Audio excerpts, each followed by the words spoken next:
In today's video, we're going to talk about what steps a competitor should take after a competition in order to ensure that you don't put on unnecessary weight. If you guys saw my last video, you obviously know that I stepped on stage on Saturday. Today is Friday, so it's been 6 days since I competed. And there's a way that I like to kind of reverse my body to ensure that I don't blow up, have a lot of water retention, have some sort of like spike in my insulin, or have too many sugars in my body that are going to make me hold unnecessary weight. So in today's video, I'm going to share with you guys some of the things that I've been doing in terms of my food intake, my nutrition, my training, and my cardio. So if you guys want to learn a little bit more about how to reverse yourself after a competition, then please keep watching.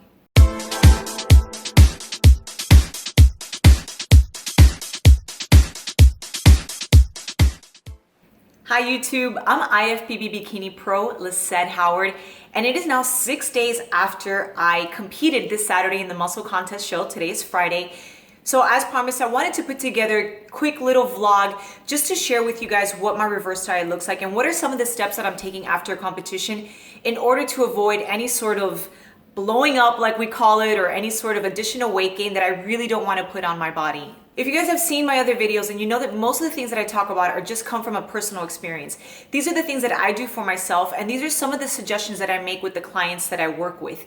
Every client that I work with, specifically the clients who do contest prep, who compete, who are bikini athletes, always have a plan of action after they step off stage. There's always a post-show nutritional program, a post-show cardio conditioning training program in order to ensure that they do not put on any additional weight. Now, there are a lot of coaches out there. There's a lot of nutritionists and dietitians and macro gurus who have their own way of seeing reverse diets, and they have their own way of doing things. So this is the way that I do it. This is what works for myself and what I've seen that has worked for most of my clients. So the tips that I'm going to give you guys just come from personal experience. I'm not saying that it's universal or that can be applied to anybody, but one thing is for certain, and one thing we can all agree on, is that you need to have a plan of action after you compete in order to avoid getting your body into like a crazy shock, and to avoid spiking your insulin levels and putting additional weight on your body that is not necessary, that you guys definitely don't want. Because in the future, if you do decide to step on stage again, or if you just want to live a regular healthy lifestyle where your body looks good year round, you don't want to have to start, killing yourself to lose weight because you put on a bunch of pounds right after your show. So let's kind of like just get right into it. What is a reverse diet? A reverse diet is just kind of a way of saying, these are the things that you need to do to get your body back to healthy, to get your metabolism back to working efficiently. If you have been following a very strict and depleting calorie deficit diet where you've been doing intense levels of cardio and you've been kind of taking your body to an extreme, like a lot of athletes do and a lot of, fitness competitors do, we take our bodies to the extreme. Now, I'm in no way saying that that is healthy or that you should take your body to the extreme to get your desired goals. There's a lot of ways to get your desired goals where you can do it in a healthy way, where you can follow the calories that work for your BMR, follow a good conditioning program where you're not doing hours of cardio. If you guys know me or have worked with me, you know that I do not believe in hours of cardio. But reverse dieting just means that you are taking an ample amount of time to get yourself out of the stage of competing. So, for example, if you did a 10-week prep, you probably want to consider doing anywhere between 7 to 10 weeks of a reverse diet. You basically want to reverse yourself out for almost the same length of time that you were dieting yourself. And the reason why you want to do a reverse diet is to go nice and slow. You do not want to binge and eat and go crazy and do no physical activity for weeks and weeks and weeks after a competition, because your body is going to be affected by it. You guys have to understand that when you're following a calorie deficit diet and you're doing high levels of cardio, your metabolism and your body gets used to that. It gets used to low calories and it gets used to high cardio. So your body basically is relying on the low calories and high cardio to lose weight. If you go to extremes to achieve a desired look, to drop your body fat, whatever it is that you guys are doing, you're taking your body to an extreme, and your body gets used to that. It gets in a rhythm and it gets used to needing low calories and high cardio in order to lose weight. So the reverse process is a nice, easy, slow step to getting your body back to to getting your metabolism working efficiently, where you don't need calorie restrictions, deficit calories, and tons of cardio to keep your metabolism working efficiently and to keep the weight off. So reversing is just a slow way to slowly increase your carbohydrate intake and probably your fats as well. It's a slow week by week progression where you are increasing your carbs, increasing your fats, and slowly decreasing yourself from cardio. You're weaning your way off from intense cardio so that your body can naturally be stimulated, be reinvigorated, your metabolism can be reinvigorated, and you can consistently either maintain your body or lose additional weight or just kind of stay the same without having to put on a crazy amount of weight. So here's what's been going on with me. This is what I've been doing the last 6 days. So I competed on Saturday. Sunday, if you guys saw my last vlog, you know that Sunday was a day where I did absolutely nothing. I literally sat on my couch, probably like at 11 a.m. and I got off my couch at 10:30 p.m. because I went to bed. So I did nothing. I ate a bunch of carbohydrates. I had a bunch of fats. I had pizza as my cheat meal after the show. So I had some pizza. I think I even had some ice cream. So I had pizza. I had some ice cream. I went to bed. I rested. I got a really nice 12 hours of sleep. And then Sunday was just a day where I let my body recover. To be honest, I was totally dead. I felt like every muscle in my body was sore. My back was killing me from posing.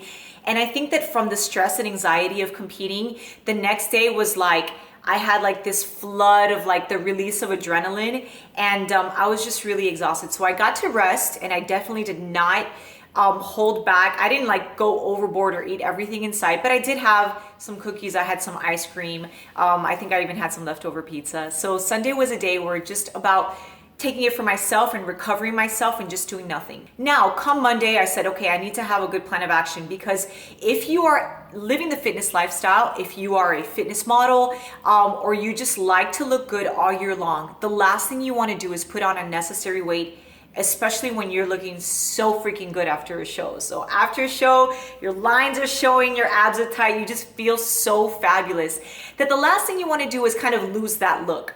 Now, naturally, as you eat salt, as you drink water, as you rehydrate yourself from dehydrating yourself, your body's gonna look a little bit softer. It's not gonna look dry and shredded and perfect like it did the day of your show, but you're still gonna have that body that you had. It's all there. So you don't wanna lose those gains. So for me, I wanted to make sure that I was still doing something physical and that I was still watching my calories, my carbs, and my fats. So my peak week kind of consisted of eating about 100 to 125 grams of carbs each day. I increased my carbs on Wednesday before the show to like 165.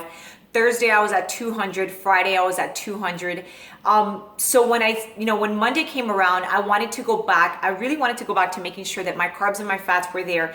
Even if I didn't have as much protein as I was normally taking, I wanted to make sure that my carbs and fats were in check.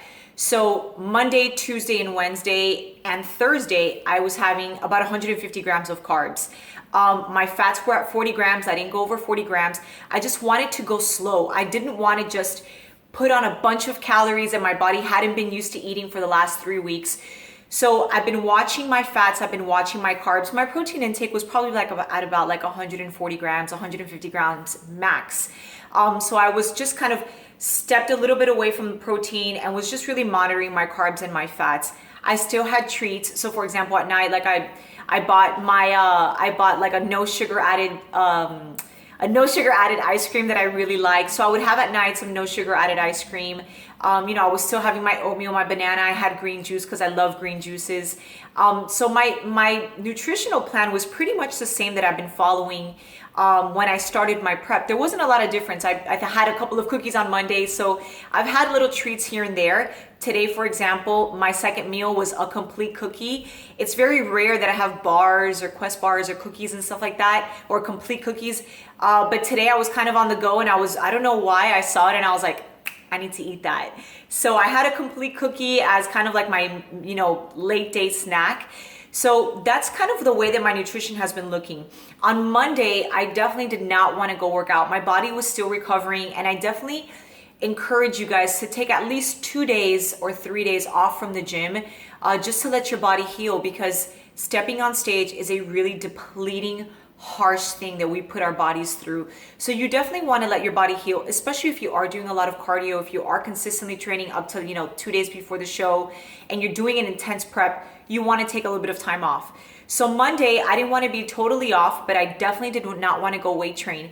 So as I've mentioned in other videos, I have a hiking trail right next to my house. So I went for a 2-mile hike. I was just slow. I just wanted to be outside, get my body circulating, but in no way did I want to like increase my heart rate to above 155 beats per minute. And I did not weight train. Come Tuesday, I got back in the gym. I didn't go crazy and I wasn't going heavy. I just wanted to get circulation and a good pump. I did wake up and go for a run. I didn't do my usual 4.5, 5 miles. I did about 2.5, almost 3-mile run in the morning, fasted. I wasn't intentionally trying to do fasted cardio, nor am I telling you guys to go do fasted cardio. It just so happened that it worked with my schedule. And that's what I ended up doing. So I wanted to do a little bit of circulating, a little bit of cardio in the morning, and it ended up, me doing it as a fasted cardio. So I did that on Tuesday. I got a little bit of a pump later in the afternoon. I just did more of like a general circuit for the body, full body circuit. I hit some shoulders, triceps, biceps, a little bit of wide grip back. I worked my legs a little bit, did some walking lunges. I think I was in the gym for maybe 45, 50 minutes, no more than that. Come Wednesday, I kind of went back into my training program. So I did a full heavy leg set. I hit my quads, I hit my glutes, I hit my hamstrings. I also did about 15 minutes of incline walking on the treadmill. That was all the cardio that I did. And then yesterday, which was Thursday, I did a really good upper body circuit. I did shoulders and triceps, and I ended up doing I think it was like about 15-20 minutes on the treadmill. Same thing. I did incline walking with some jogging. So I did 5 minutes of a jog, like a pretty fast jog. I would say almost like a run. And then I did about 10 minutes of incline walking, no holding. I was at about a 3.3 pace at a 10% incline. And then I finished off another 5 minutes with a jog. So I got my body circulated. I definitely got some cardio in. The reason really why I'm trying to watch what I'm eating and keep my body conditioned is because I do have some photo shoots and video shoots next week and the following week. And I'm bringing you guys a really great video series for YouTube. So I want to keep my body looking good. I know a lot of people say, well, you shouldn't be doing so much cardio, or maybe you just want to do 2 25-minute hit sets and that's it. That definitely works, and I definitely, if you guys have coaches and you're working with coaches who have those types of plans, absolutely follow them. For me, I like to keep my body conditioned. I like to keep my body looking good. I certainly do not go to extreme levels of cardio or diet restrictions, but I like to keep my body tight. So I wanted to make sure that this week I was still circulating. Next week, I'll probably bring the cardio down, probably to like 3 times a week. I probably won't do any more than that. So I'm going to slowly, as the weeks progress, wean off the cardio a little bit. I will still, no matter what, do 3 times a week. I will do cardio. I like it for myself. It keeps my metabolism good. It keeps my blood flowing. It keeps my heart healthy. And honestly, I just feel really great when I do cardio. Most of my cardio is outside. I enjoy being outside. As you guys know, I'm very, very fair skinned. I'm very pale. So being outside allows me to get a little bit of color. And it's just really good for the toning of my legs. So I will always do 3 times a week cardio outside, or like, if I'm in the gym and I have to get it in the gym, I'll do that as well. But slowly but surely, as the weeks progress, my calories are going to go up, and my cardio is going to be, no more than 3 to 4 times a week. For those of you who are competitors and who just stepped off the stage or are getting ready for a show, I highly, highly recommend you guys have a good plan of action for after you step off stage. There is nothing more, I don't want to say the word demeaning, but there's nothing that affects your self-esteem more than looking unbelievable on Friday and Saturday, and then come Tuesday or Wednesday or Friday of the next week, your body is just looking loose. You don't feel good about yourself. There's no worse feeling than that. And if you guys have been watching my channel, you know that I am all about living a healthy fitness lifestyle. You want to feel good about yourself. You want to look good, and you want to look good all year long. You don't just want to look good for a show, a couple of days before the show, a couple of days after the show, or you're getting ready for a photo shoot and you're really, that's your goal and that's it. I think that, promoting and being able to live a healthy fitness lifestyle where you can enjoy food in moderation, where you don't have to kill yourself with cardio, but you're really kind of monitoring yourself so that you always look good. That's the point. That's the point of my channel. That's what that's truly what I believe in. That's truly what I try to promote. And having a good plan of action after the show is just as important of having a plan of action getting into a show. So I highly, recommend you guys have like a good reverse diet or a good post-competition program that you can follow to help you guys stay looking and feeling really good about yourselves. Because you know what? We've worked hard for this body. We've trained hard. We've really pushed ourselves. We've been monitoring everything we're eating. So you don't want to lose that, and you don't want to just let that go because you're so dying to just eat pizza and cookies and everything in sight. All right, guys, I hope you've enjoyed this video. For those of you ladies who are going to be competing and are looking for an amazing program, a good plan of action to get yourself ready for the stage and become a successful bikini competitor, you guys can find my new bikini body competition manual on my website, lisettehoward.com. You guys can click the link above. It'll take you directly there. I also offer everything on my website. I have my bikini body transformation program, my resistance bands, which are the bomb. You get 2 sets of bands with each order. Trust me, you guys are gonna love them. I also offer coaching, contest prep, peak week, reverse diets, along with posing and so many more things. So you guys can find everything on my website, lisettehoward.com. Don't forget to check that out. And if you guys also want to keep up to speed, keep up with me and see how my fitness lifestyle is going, my progression, my workout tips, nutritional tips, then you guys can find me on Instagram and Facebook under Lisette_Howard_fitness. I post tons of like daily motivation, fitspiration, all that stuff is on there every day. So you guys can find me on social media. And that's it. Don't forget to subscribe. Ciao guys. Thank you so much for watching.